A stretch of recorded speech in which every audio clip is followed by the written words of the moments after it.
Hey everyone, and welcome to another episode of Turn the Table. That's right, that means it's a spotlight on me. I don't know why I even thought of this idea, frankly, but I thought of it, like I said, it's because I get asked so many questions and I'm going to give you more insights about me. So Turn the Table today again, and I'm again joined by Satyendra Shukla, who I said was one of my best friends and has sort of seen me on this whole journey.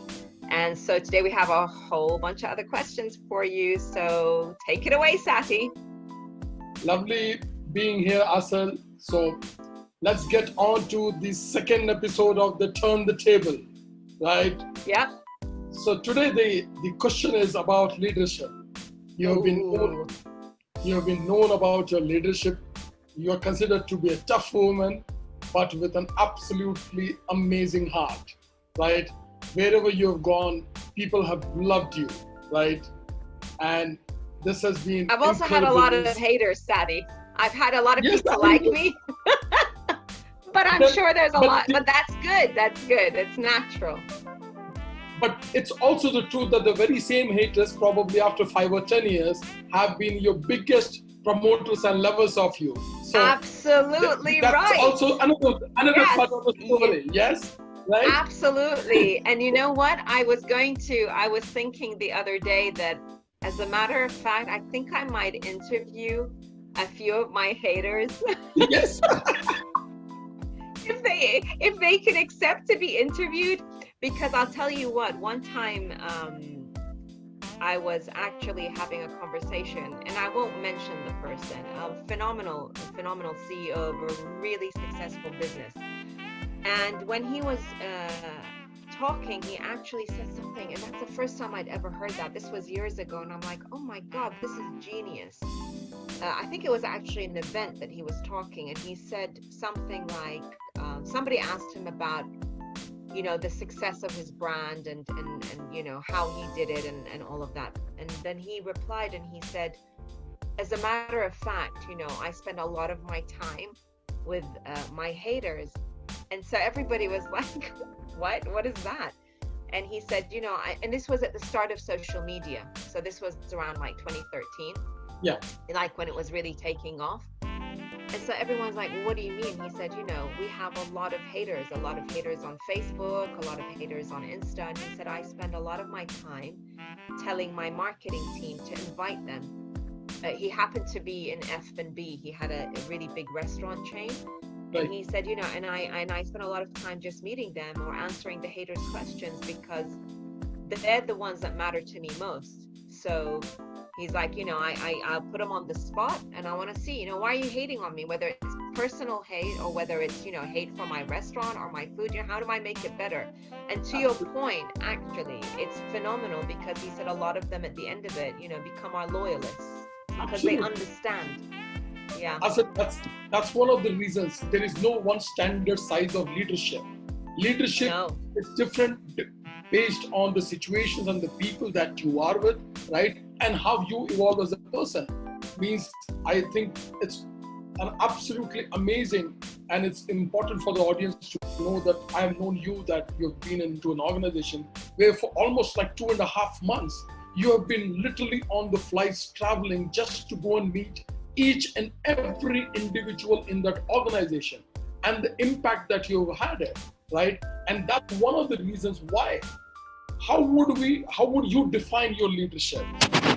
Yeah, I think for me, leadership is, I define it as, I'm always saying when I'm asked that question, that I'm a human leader. Right. I started by saying I'm a human leader, and then I'm a transformational leader. And so they ask me, what is a human leader? And that means it's someone who is completely in touch with the human beings that I am around, and that means that everything I do is built on that human engagement, right? Emotional engagement for me, emotional intelligence, I'm blessed that I'm heightened with that. I think I have a very unique style, I guess, but because it's so priority for me, Sati, right? I don't say anything other than human and transformational, because When you're a human leader, you're in touch with the teams, with the people, the customers. You're in touch with every emotional facet that they could possibly experience in that moment. Right. And then that in turn becomes transformational. Now, Right. if you actually ask a lot of leaders, they will focus on the transformational, and it's usually built on sort of adjectives that describe transformation for what it is, like, transforming something. And that's why, you'll come in and you'll change a business and you do the change management and you're leading this transformation. That's why you're a transformational leader. For me, I lead the transformation through the people. And therein lies the difference. Right. Because without my teams, without the people in my organization, I simply can't transform. Right. So that is for me what that meaning of transformation is that with every individual, it is a collective transformation, not that I am a transformational leader. And to your point, for me, I have a very a process, let's say, which I have had for the last, 15, 20 years of my career. And in any organization that I go into, this is what I do. Always. Right. First day I join is I will say before I join, actually what I do is I send an agenda to my HR director and my PA, if I have a PA. Right. And I will say to them, for the next 2 months, this is my agenda. So they're a little bit like, okay, because they have their agenda, they'll come in, they're like, especially HR, they'll say, you're going to meet your leadership team. We've arranged for you to do one-on-ones. So I actually preempt that and I say, this is my agenda. And it starts with, before I even reach my office, before I land on my desk, I want every single person in head office to be gathered in a specific space. Usually I've gone into the offices like on a weekend or beforehand to see the best location. I put a lot of effort when I join a business. I don't just show up and go to my, office. So I'll go and I'll sort of look at the environment, and then I find a really great location. And I will say to them at, 9:00 sharp, I want everybody to be in this specific location. Right. And I first of all, I address the teams, so I will, without sort of putting anything together, I'll just show up and I just talk about me. I introduce myself, whether they're 300, 400, 500, however many people in head office, and I'll spend like at least that hour talking about, a little bit about me and the way I am. And then really more about, I'm available. I'll go around and I'll meet every single person very quickly. I'll ask them if they have any insights, how they're going to make me feel, settle in the next few days, blah, blah, blah. So that breaks the ice, right? Immediately, most often in every organization I've ever led, they've never experienced that. Right. They've never had that encounter. So usually the first 10 minutes, their faces are a little bit uncertain and a little bit shocked. Like, first of all, what is she doing? What are we doing? Why are we here? They're not certain. 20 minutes into it, there's awe, right? There's, oh my God, this is really different and very cool. An hour into it, when we are eating cake and just networking, Right. then it's resonating with them. This is a really new way, right? Yes. And so it breaks into two camps. So those that are like, wow, this is so inspiring and really cool. My God, we've never, first of all, most of the time, we've never even met our CEO. We know his name, but we've never seen him. There's another camp, of course, that are not sure. Yeah. Because they're thinking about, oh man, she's a connected one. She's going to figure me out, so there's, it's a natural separation, right, Sati? Yeah. The ones, and then I also encourage when I'm talking to them, I'll say to them, for all of the ones that have never had a voice, like for all the quiet ones out there, we're going to get to talk, because then I'm giving the confidence of usually the ones that are never have that opportunity. So you immediately set the scene, you set the tone. You talk to them and you say to them, I come with no politics, I'm not interested in hierarchy, da da da. So you're all these key messages. Yes. So there's a natural separation that happens. Right. And then the second thing I do is I say to them, to my team, that for the next 4 weeks, back to back, I want to meet every individual in head office for 10 minutes. Right. And they look at me and they're like, we have 500 people. Are you crazy? And I'm like, from 9 in the morning till 7 in the evening, every 10 minutes, other than a 10-minute break from me, I want to meet everyone. Right. And so they will be frantically putting that together. And when that 10 minutes, when of course, the individual comes, first of all, they're stunned. They don't understand why they've received an invite to meet, to spend 10 minutes with the CEO. And so sometimes they'll come in again, not sure, but they'll understand for the 10 minutes, I say nothing. I just welcome them, sit down, I say, you've got 10 minutes, you talk. You want to complain, you want to talk, you want to cry, you want whatever, you got 10 minutes, my attention is completely on you. You've heard me, I've already introduced myself, so I'm not going to introduce, but this is your 10 minutes, khalas. You get on and you say.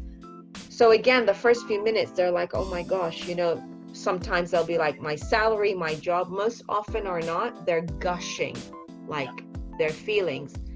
And they're understanding this person's really listening. Yes.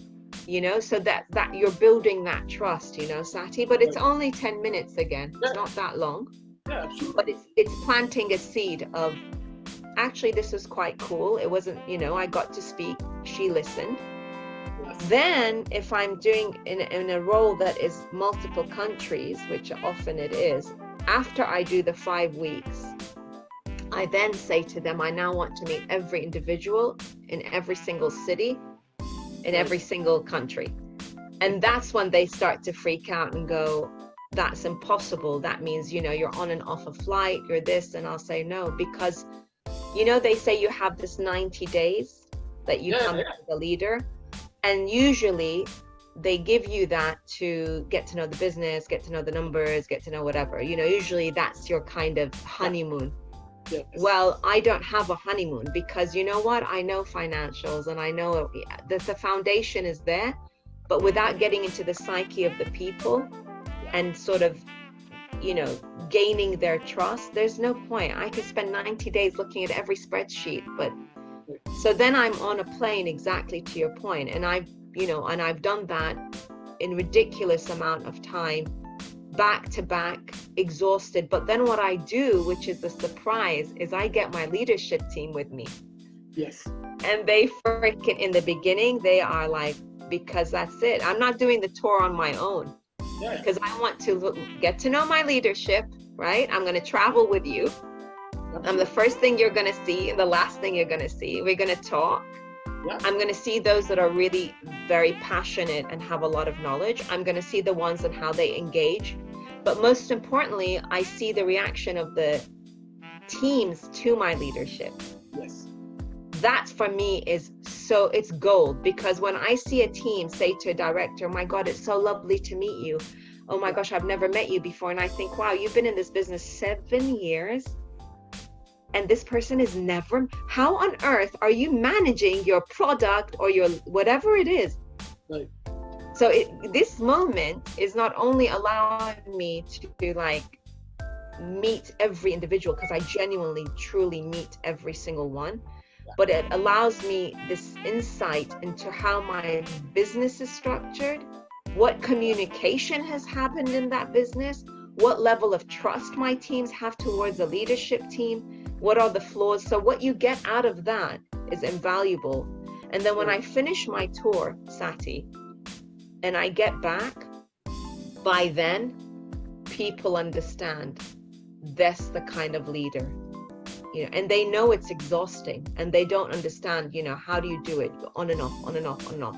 And you're in full form, but after that, therein starts the transformation, because you have the total buy-in.